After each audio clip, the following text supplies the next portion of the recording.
ak suñu maam Serigne Touba loolu la yàlla dogal ma ñëwoon nag pour doon ko dalal jàmm di ko ndokkeel di ko ñaanal wér di ko ñaanal sutura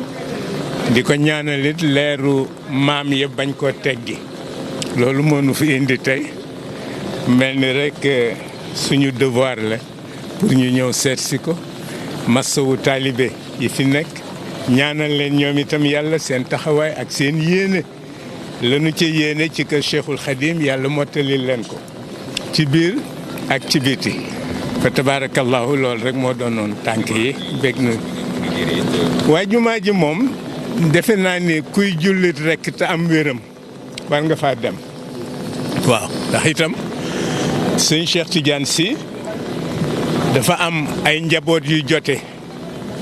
ñu ànd dem fa pour réconcilier leen mu laaj leen lu ngeen jote ñu ni ko dañu wax ni sunu jumaa yi dafa jege yoo te loolu charia daf koy bañ mu ni démb la woon jumaa yu jege yoo mu ni waaye fii ñu toll nag war na jullit bu ca kattanam àgg mu tabaxal yonent bi jumaa jox ko ko hadiya moom la ñu def ci Masalikul Jinaan ñu ciy ndokkeel njaboot yëpp